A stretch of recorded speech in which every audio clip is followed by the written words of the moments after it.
अस्मद्गुरुभ्यो नमः। श्रीमते रामानुजाय नमः। जय श्रीमन्नारायण। गुरु चरणों में समर्पित।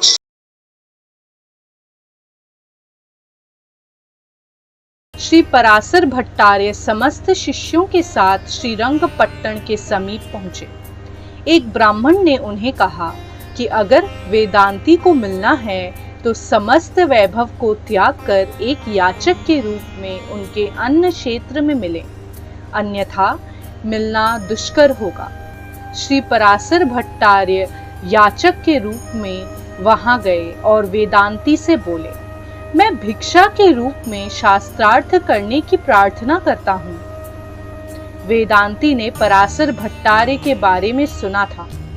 वेदांती ने यह सोचा कि इस संसार में मुझसे शास्त्रार्थ करने की अभिलाषा करने वाले केवल पराशर भट्टार्य ही हो सकते हैं। वेदांती ने पूछा, आप महान श्री वैष्णव श्री पराशर भट्टाचार्य तो नहीं हैं? पराशर भट्टार्य नम्रता से बोले, हाँ, मैं कुरेशाचार्य का पुत्र पराशर भट्टार्य ही हूँ। वेदांती ने सविनय पराशर भट्टार्य की पूजा करके उनसे तत्वतार्थ के लिए प्रार्थना की। पराशर भट्टार्य ने श्री भाष्य के माध्यम से तत्वार्थकों का उपदेश दिया। वेदांती ने उपदेश पाकर वहीं श्री पराशर भट्टार्य का शिष्यत्व ग्रहण कर लिया। श्री पराशर भट्टार्य ने उन्हें पंच संस्कारों से दीक्षित किया और माधव दास यह भगवत संबंधी नामकरण किया। श्री पराशर भट्टार्य ने माधव दास को उपदेश दिया, चित्त अचित्त शरीर वाले श्रीमन नारायण की पर ब्रह्म हैं, वही जगत के कारण स्वरूप हैं। सभी वेदांत दर्शनों में भगवान विष्णु ही ब्रह्म कहे गए हैं। वही नारायण, हरि, अविनाशी, लक्ष्मीश, पुंडरीकाक्ष, ब्रह्मा, रुद्र आदि देवताओं के भी देवता, जड़ चेतनात्मक, जगत कर्ता, धर्म, अर्थ, काम, मोक्ष के प्रदाता कहे गए हैं। ऐसे दयामय भगवान का दासत्व भाव ही आत्म कल्याण का साधन है। इस प्रकार महान मायावादी विद्वान वेदांती को अपना शिष्य बनाकर श्री पराशर भट्टार्य श्रीरंगम लौट आए।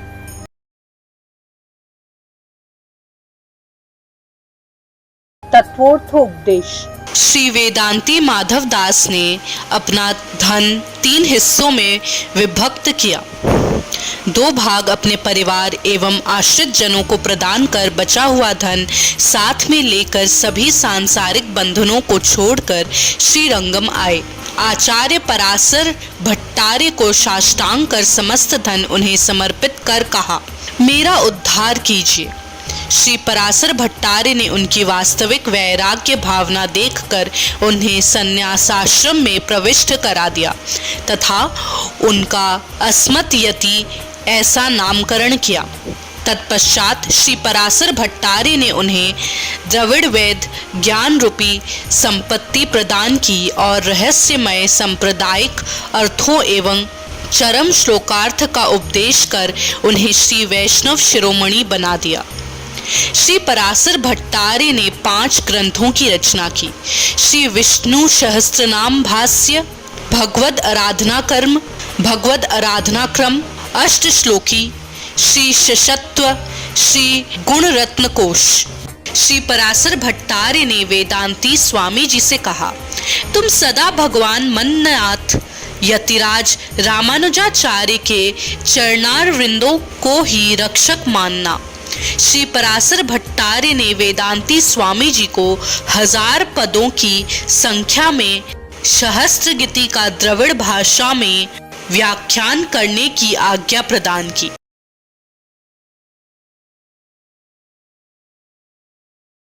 अगस्त्य और विश्वकर्मा का परस्पर शाब्दान। वेदांती स्वामी जी ने श्री पराशर भट्टार्य से निवेदन किया, मैं दिव्य सूर्यों का प्रभाव जानना चाहता हूँ। वे दिव्य सूर्य समस्त देशों को छोड़कर द्रविड़ देश में ही क्यों अवतरित हुए? उन्होंने देववाणी संस्कृत भाषा की जगह द्रविड़ भाषा में ही क्यों ग्रंथों की रचना की? श्री वैष्णव जगत में संस्कृत से भी अधिक महत्व द्रविड़ प्रबंधों को क्यों दिया जाता है? पराशर भट्टार्य बोले, प्राचीन समय में एक बार किसी कारणवश अगस्त्य मुनि ने विश्वकर्मा को अनेक श्राप दिए। विश्वकर्मा ने भी क्रोध में आकर अगस्त्य मुनि को श्राप दिए कि आपके द्वारा निर्मित द्रविड़ भाषा त्याज हो जाएगी और केवल शूद्र जाति के लिए ही यह द्रविड़ भाषा रह जाएगी। द्रविड़ देश ब्राह्मण द्वेषियों का देश बन जाएगा। खिन्न हृदय अगस्त्य मुनि ने 10,000 वर्षों तक निराहार रहकर विष्णु भगवान की तपस्या की। विष्णु भगवान ने प्रसन्न होकर मनोवांछित वर मांगने के लिए कहा। तब अगस्त्य मुनि ने भगवान की स्तुति गाई, जो कि नारायण स्तोत्र के नाम से प्रसिद्ध है। भगवान को बारंबार प्रणाम करके अगस्त्य मुनि अंजलिबद्ध होकर भगवान के सामने खड़े हो गए।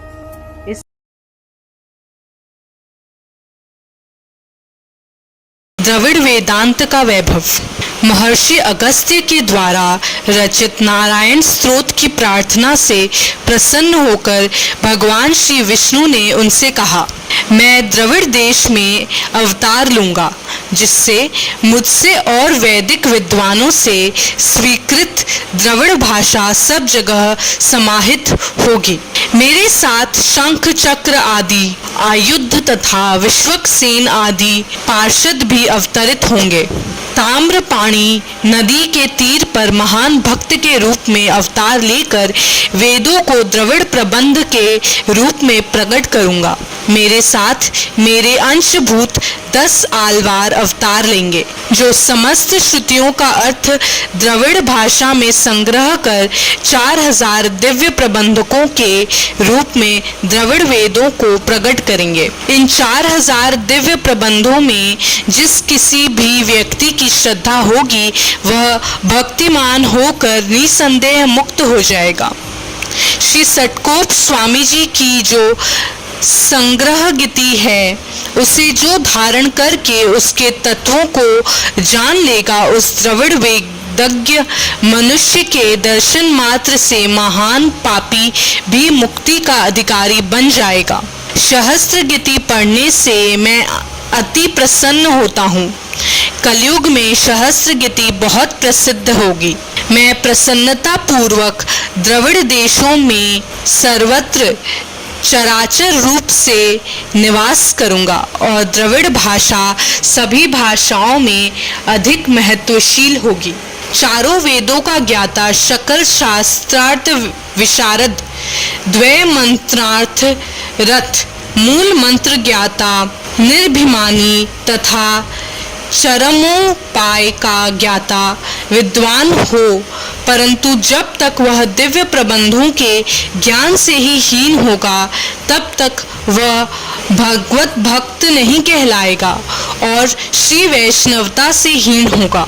जिस प्रकार जात कर्म आदि संस्कार तथा वेदाध्ययन से ब्राह्मण ब्राह्मणत्व को प्राप्त होता है, उसी तरह द्रविड़ वेद को पढ़ने, पंच संस्कारों से संस्कृत होने और आचार्य की सेवा करने से ही श्री वैष्णवता प्राप्त होती है। द्रविड़ वेदांत रहित मानव का कल्याण होना कठिन है, यह कटु सत्य है। मेरे अनुग्रह से गंगा से भी अधिक महत्वशाली कावेरी नदी होगी तथा द्रविड़ भाषा समृद्ध बनेगी। वैकुंठ में निवास करने वाले सभी नित्य पार्षद गण द्रविड़ देशों में अवतरित होंगे और द्रविड़ भाषा के माध्यम से सुगम शरणागति का कलयुग में सदुपदेश देते हुए मानव कल्याण करेंगे।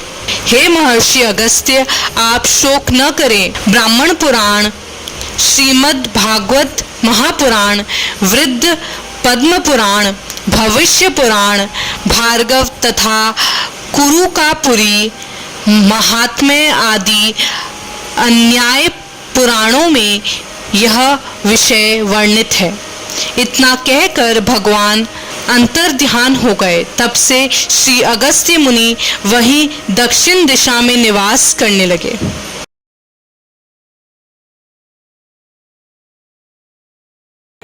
तत्पश्चात भगवान श्री लक्ष्मी नारायण ने द्रविड़ देशों में अनेक अर्चावतार लिए। साथ ही साथ विश्वक्सेन आदि दिव्य सूर्यों ने भी भगवान के आदेश से भूतल पर भिन्न वर्णों के घरों में उत्पन्न होकर 4000 द्रविड़ दिव्य प्रबंधकों के द्वारा वेदांत के गुण तत्वार्थकों का प्रचार करते हुए द्रविड़ देश को ज्ञान समृद्ध किया। प्रथम श्री षटकोप आदि आलवार, तदनंतर श्री नाथ मुनि आदि आचार्य, तदनंतर श्री रामानुजाचार्य ने श्री वैष्णव सिद्धांत को आसेतु हिमाचल तक दिगंत व्यापी बनाया। इसलिए श्री वैष्णवों को श्री षटकोपादि योगियों के तथा भगवान के आदेशानुसार 4000 द्रविड़ प्रबंधकों का पाठ करना चाहिए। जो 4000 प्रबंध पाठ करने में असमर्थ हैं, उन्हें यावजीवन सहस्त्र गीति का पाठ करना चाहिए। ब्राह्मण, क्षत्रिय, वैश्य, शूद्र तथा अन्य सभी भगवत शरणागत मुमुक्षु इसके पाठ करने के अधिकारी हैं। जिस तरह ब्राह्मण अपने वैदिक कर्म के लिए संस्कृत भाषा का प्रयोग करते हैं, उसी तरह श्री वैष्णवों को भगवत पूजन आदि कार्यों में दिव्य द्रविड़ प्रबंधकों का उपयोग करना चाहिए। भगवान के पूजन उत्सव में वेद मंत्रों के साथ साथ द्रविड़ प्रबंधकों का पाठ भी आवश्यक है। श्री वैष्णवों को दिव्य द्रविड़ प्रबंधकों का अभ्यास करना चाहिए।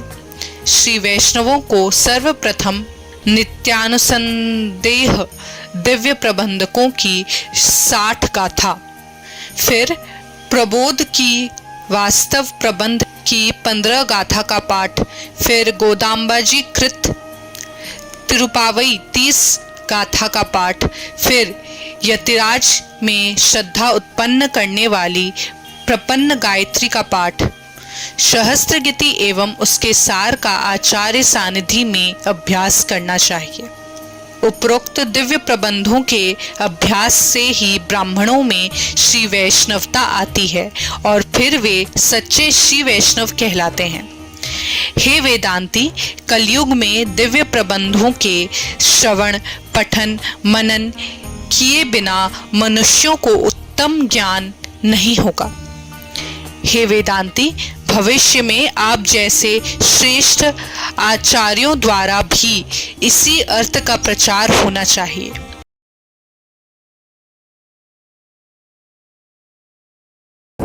श्री वेदांती स्वामी जी ने विनय एवं जिज्ञासा पूर्वक आलवार एवं पूर्वाचार्यों के श्रेष्ठ चरित्र के बारे में पूछा। श्री पराशर भट्टार्य बोले, जिस तरह भगवान के दशावतार प्रसिद्ध हैं, उसी तरह 10 आलवार प्रसिद्ध हैं। भगवान के दशावतार संसार में धर्म की स्थापना के लिए अवतरित हुए, वैसे ही इन महान योगियों का अवतार भगवत भक्ति के प्रचार के लिए हुआ। आलवारों के बाद श्री नाथ मुनि, श्री पुंडरीकाक्ष, श्री राम मिश्र, श्री यामुनाचार्य, श्री महापूर्णाचार्य, श्री मालाधाराचार्य, श्री शैलपूर्णाचार्य, श्री वरंगाचार्य, श्री कांची पूर्णाचार्य एवं श्री यतिराज रामानुजाचार्य आदि महान अर्चकों का अवतार हुआ। यह पूर्वाचार्यों के नाम से प्रसिद्ध है। श्री कासार योगी, श्री भूत योगी, श्री महत योगी श्री भक्तिसार, श्री षटकोप स्वामी, श्री कुलशेखर, श्री विष्णुचित्त, श्री भक्ताघिरेणु, श्री मुनिवाहन, श्री परकाल स्वामी। यह दास सूरी गण भूतल पर दिव्य सूरी के नाम से विख्यात हैं। कोई गोदाम्बा जी और यतीन्द्र मिश्र को मिलाकर 12 आलवार बताते हैं।